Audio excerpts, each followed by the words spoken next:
Welcome to the National Careers Service, here for you. Last time we talked about volunteering. Today we're going to be talking about interviews. Yes, everybody's nervous at interviews, but there's a good reason for it. It's a really important event and you've got to get it right first time. There's no second chance. Okay, you might get invited in for a second interview, but often that next 10 minutes, that half an hour, however long it takes, is going to make all the difference as to whether you get that job. So think about it in 3 stages. Before the interview, you've got to prepare. In the interview, you've got to deliver. And after the interview, you've got to think about getting some feedback. This might not be your last interview, so you want to get some feedback ready for the next interview.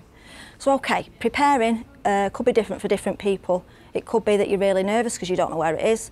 Your preparation could be simply to find out where it is, do a dummy run, find the route, so you feel rest assured you can sleep tonight because you know where you're going tomorrow morning. Doing a bit of preparation on the company, finding out who you're going to be working for and what they're after.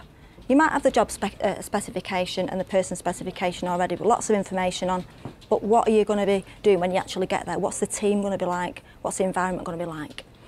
When you're in the interview, most people say, oh, just be yourself. But yeah, that is true, but it's really difficult to try and get the right message across when you've got a little bit of nervousness in the background. But remember that the people who are interviewing you might be just as nervous as you. They might not have done it before, they might not know what questions to ask, and it's really important for them to get the job right just as it is for you. So if you need to pause, that's okay. Tell them, okay, I'm not sure about that question, can I come back to it later? That's absolutely fine. And then you can ask questions at the end of the interview too. That'll show that you're interested in the company, it'll show that you want to know more. Ask genuine questions, don't have pre-written down ones unless you think it's something that you think might be useful. Afterwards, the feedback that hopefully you're going to get is important. So one of your questions during the interview could be, when am I likely to hear from you?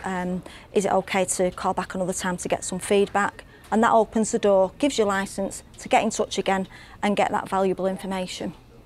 So, okay, that's the interviews. So, where next? That's what we're going to talk about next time. See you then.